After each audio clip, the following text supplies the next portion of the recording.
Good morning, good afternoon, and good evening to all the boys and girls. Today we are talking about Batman v Superman Dawn of Justice. Stupid fucking title. And honestly, I would rather have a root canal done by Lil Nas X wearing a G-string than talk about this fucking movie one day longer. And listen, I appreciate Batman v Superman Dawn of Justice. I appreciate Zack Snyder's intent on what he wanted to do with these iconic characters. And today he's going to break down why he thinks the film was so polarizing. Well, Zack Snyder, looking for you. I have a couple of answers to your burning questions and desires on why this movie fucking failed. And it did fail, sorry to say.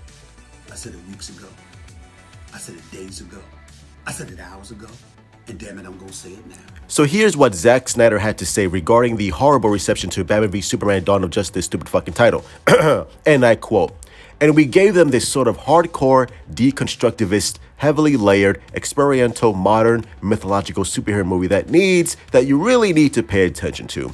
That was not cool for them. That's not something anyone wanted to do. They were like, what? No, that's exhausting. How about, why do they fight at night? I hate that."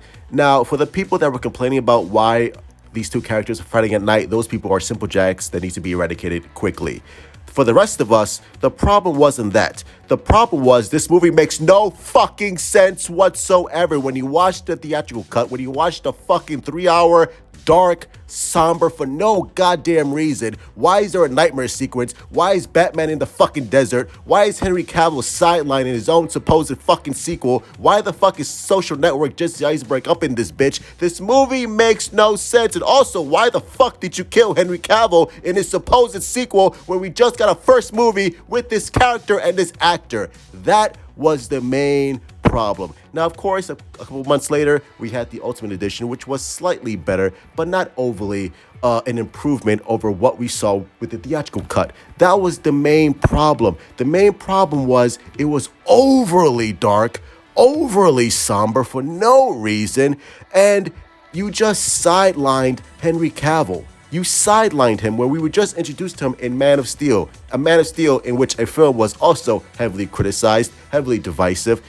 The problem was two things. Number one, Warner Brothers had no idea what to do with these iconic characters. And number two, the problem was Zack Snyder is a very, how can I say, I don't want to say problematic director, but he is a very divisive director. Like, he is an acquired taste. Zack Snyder is not for anyone, especially with his comments regarding Superman, which is here. I agree with that because I think Superman is broken and I think it needs to be fixed. That was, to me, the fundamental problem, is thinking Superman is broken. Superman is a character that's been around for 80 plus years in television, comic books, animation, movies. He is a pop culture icon. I was about to say Icon, Ghostbusters. He is a pop culture icon.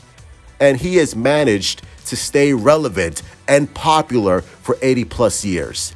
Now, does that sound like a character that needs to be fixed? Does that sound like a character that's broken? No, it doesn't need to be broken. What's the famous saying? If it ain't broke, don't fix it. And Zack Snyder thought, okay, Superman is broken, so let me just tear him apart, deconstruct him and Batman, and let me bring them back to prominence. The problem was you cannot deconstruct something when you haven't properly constructed the character in the first place. Let me say that one more time in case you're deaf, dumb, and blind. You cannot deconstruct an iconic character when you haven't properly constructed the iconic character in the first place. Yes, we know Batman, but we don't know this version of Batman. What you should have done is give Superman the hopeful, joyful, optimistic viewpoint of the world and let him play out the status quo that he's been presented for 80 plus years. Then, if you want to deconstruct the character, you can do that in several sequels when we were properly introduced and you properly constructed the character. That was the problem. Yes, we know Batman. Batman is an iconic character, but we don't know Ben Affleck's Batman. What you should have done is given Henry Cavill his trilogy, right? Build Henry Cavill up. And then, after that, you do a solo Batman film. Build up Ben Affleck's Batman. Let us be acquainted with Ben Affleck's Batman. Build him up. And then you do your Batman v Superman. And I guarantee you, Batman v Superman would have played much better. But again, I don't know. If it was directed by Zack Snyder, I think Zack Snyder would have run into the same problem. Was this film is just way too dark, bro. It's way too dark.